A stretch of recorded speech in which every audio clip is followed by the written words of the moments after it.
सभी प्रेमी जनों को जय श्री परमानंद। जब से मनुष्य इस धरती पर आया है, अनेकों अनेक प्रश्न उसके मन में उठते रहे हैं, जैसे वह कौन है, किसने उसे बनाया है, उसका यहाँ आना एक स्वाभाविक क्रिया है या उसको बनाने वाला कोई और है। यदि उसको बनाने वाला कोई और है तो इसके पीछे उद्देश्य क्या है। इन्हीं सभी प्रश्नों को लेकर गुरु महाराज से प्रार्थना की तो यह इस चैनल के बनाने का उद्देश्य सिद्ध हुआ। आप सभी से प्रार्थना है कि स्वयं के कल्याण के लिए चैनल को सब्सक्राइब करें तथा अन्य औरों के भले के लिए शेयर अवश्य करें। जय श्री परमानंद। स्वागत है आप सभी का संतमत सत्संग बगोला के इस मंच पर। गुरु महाराज मुंबई से संगीता ठाकुर जी हैं और अभी कुछ समय पहले इनके पिताजी की मृत्यु हुई, जिस वजह से विषाद में हैं। तो ये प्रश्न भेजती हैं कि क्या मृत्यु का समय फिक्स्ड है, निश्चित है? नाम संगीता जी। मेरी प्यारी प्यारी आत्माओं, ये जो बम्बे से एक बिटिया है हमारी, तो सही बात तो ये है, मृत्यु का और जीवन का ये दोनों समय निश्चित हैं। न एक मिनट पहले कोई जन्म ले सकता है और ना एक मिनट कोई देर तक यहां रह सकता है। क्यों? यदि मृत्यु के ऊपर और जीवन के ऊपर यदि मनुष्य का ऑर्डर चलने लगे, मनुष्य की इच्छा के अनुसार काम होने लगे, तो फिर परमात्मा अपंग हो जाएगा। नहीं, ना मृत्यु एक सेकंड पहले हो सकती है, ना एक सेकंड बाद हो सकती है। संतों ने एक शब्द के माध्यम से समझाया है कि हिले रिजिक बहाने मौत। हिल्ला कहते हैं किसी साधन को। जैसे मैं कहीं कुछ फल लेकर के बैठ गया, कोई भी चीज लेके बैठ गया और लोगों को दिखने लगा, ये सेब बेच रहा है, फल बेच रहा है, क्या बेच रहा है, उसको हिल्ला कहेंगे, उसको ठिया कहेंगे, उसको ठिकाना कहेंगे। रिजिक माने हमारी जीविका के लिए जो साधन है उसे उर्दू में रिजिक कहते हैं। हिल्ले रिजिक, कहीं हिल्ले से बैठ जाओगे आप तो रिजिक आपको मिलने लगेगी उसके बहाने से, और बहाने मौत। मौत एक बहाना लेके आएगी। जैसे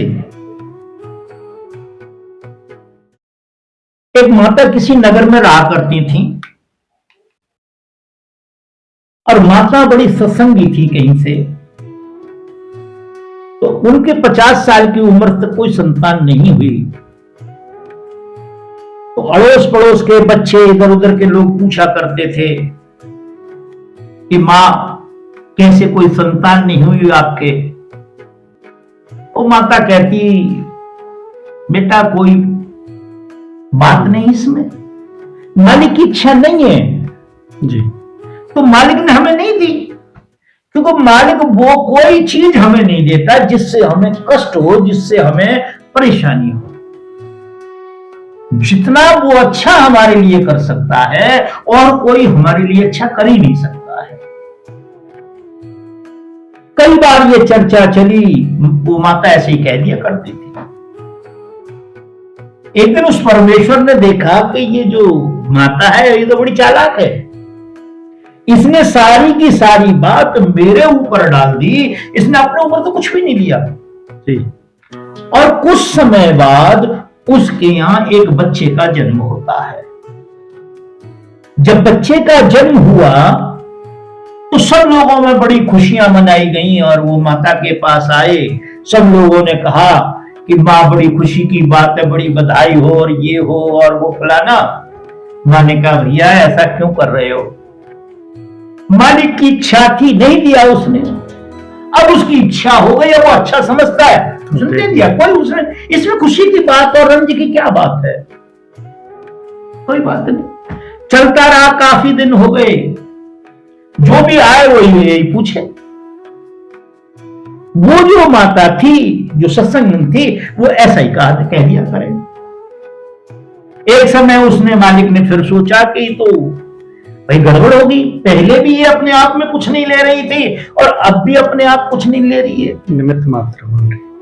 तो उसने क्या किया, परमेश्वर ने उस बच्चे को मार दिया।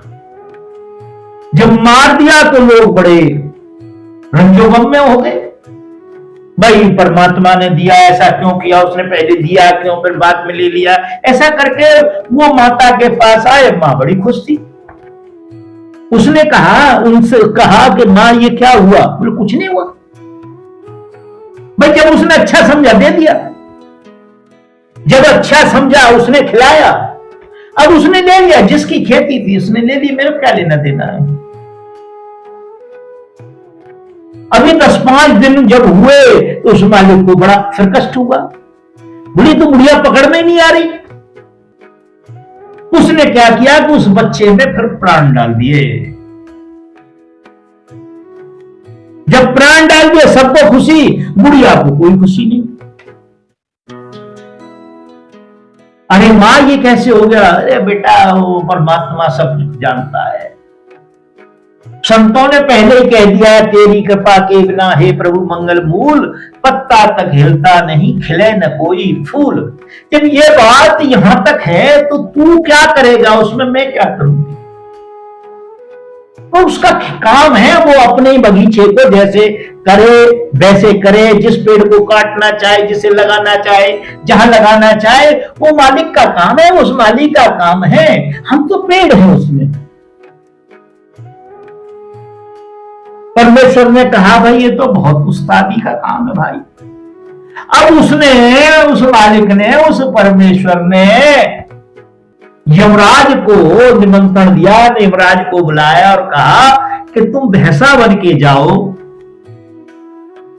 और जो बच्चा खटोले में सो रहा है उसे ऊपर उठाओ और धड़ाम नीचे मार दो। ऐसा ही यमराज ने किया, उस बच्चे को सींग पे उठाया और धड़ाम नीचे कर दिया, बच्चा मर गया। जब बच्चा मर गया तो अब वो माता रोना चालू कर दिया उसने कि हाय मेरे तो उसको बच्चे को दे दिया, परमात्मा किसी कारणवश ले लिया तो फिर दे दिया, अब तो इस सांड ने मेरे बच्चे को खत्म कर दिया। हाय हाय रे, इस सांड ने मेरे बच्चे को खत्म कर दिया, सांड ने मेरे बच्चे को खत्म कर दिया। वह परमेश्वर ऊपर बैठा बैठा कह रहा अब ये ठीक रहा। क्यों ठीक रहा? कि अब वो जो माता थी अब वो माया की गिरफ्त में आ गई। इसी को माया कहते हैं। जीवन और मृत्यु किसी के हाथ में नहीं है। राम रावण से आए, कृष्ण कंस जैसे आए, कबीर नानक जैसे आए, पलटू दादू जैसे आए, ये चीज तो उनके हाथ में भी नहीं रही, वह भी नहीं। तो इसलिए जीवन और मृत्यु पे परमात्मा का अधिकार है। वो कब देगा, कब लेगा और किस बहाने से लेगा, किस बहाने से नहीं लेगा। फर्क इसमें इतना है कि हमारे कर्मों के आधार पर ही हमें जन्म मिलता है और कर्मों के आधार पर ही कोई माध्यम बनता है, चाहे वो कैंसर बने, चाहे वो मुंहमिट्टी बने, या कोई पेट का दर्द बने, कोई भी कारण बने, वो कारण बनेगा, उस कारण के माध्यम से उसके प्राण निकाल लिए जाएंगे। हम उन कारणों को रोते रहते हैं, परमात्मा से दूर हो जाते। परमात्मा का इससे कोई लेना देना नहीं है। तो जहां तक उस बच्ची का वो है, वो परेशान है, तो उस बेटे को परेशान नहीं होना चाहिए, बिटिया को। यहां तो जन्म से पहले मृत्यु निश्चित कर दी है। जिस दिन जन्म होता है मृत्यु हमारे पीछे पीछे घूमती रहती है। तो मैं ये समझता हूं कि शायद उनकी समझ में आ गया होगा और अगर कोई बात हो तो फिर करना। तो यहाँ तक ये क्लियर हो गया कि जन्म और मृत्यु हमारे हाथ में नहीं है। अब आगे प्रश्न भेजते हैं गुरु महाराज कि क्या हम किसी की मृत्यु का कारण बन सकते हैं? जी नहीं, हम मृत्यु का कारण नहीं बन सकते। हम मृत्यु का कारण नहीं बन सकते। परमात्मा हमें उस कारण में सम्मिलित कर सकता है, हम नहीं बन सकते। परमात्मा ने यदि हमें उस माध्यम के लिए चुना है, जैसे अर्जुन गीता में कहते हैं कृष्ण से, कृष्ण को, अर्जुन तू क्यों परेशान है? तू बारंबार अपने बुद्धि का प्रयोग करता है कि चाचा है, फूफा है, मामा है, ताऊ है, इनको मैं नहीं मारना चाहता। क्या तेरे न करने से, न तेरे न माध्यम बनने से, तेरे निमित्त न बनने से क्या जिंदा रहेंगे? तेरे को मैंने निमित्त बनाया है। क्या बनाया? निमित्त बनाया। तेरे को मैंने कारण बनाया। ये काम तो सब मेरे द्वारा चल रहे हैं। जैसे आपने देखा हो, एक वृत्तासुर हमारे शास्त्रों में है, वृत्तासुर प्रकट होता है और सारे के सारे देवता उससे युद्ध करके हार जाते हैं, थक जाते हैं। यहां तक शंकर जी भी उससे युद्ध करते हैं और वो थक जाते हैं।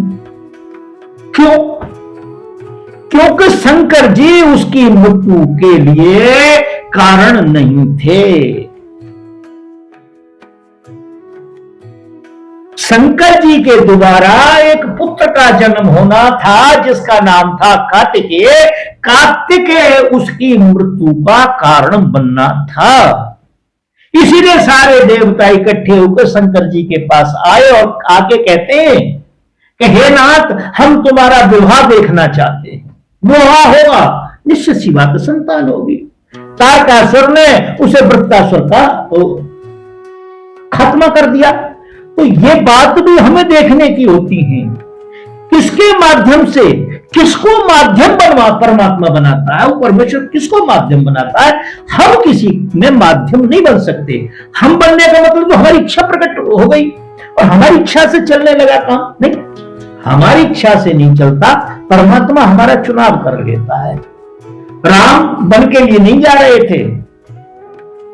मंथरा को देखा उसने सरस्वती ने कि सबसे निम्न बुद्धि की कौन है यहाँ पे, सबसे निम्न बुद्धि का कौन है?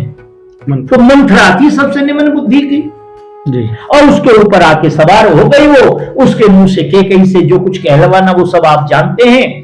तो हम निमित्त नहीं बन सकते, परमात्मा हमें चाहे तो निमित्त बना सकता है। तो संगीता जी, यहाँ तक ये बिल्कुल क्लियर हो गया है।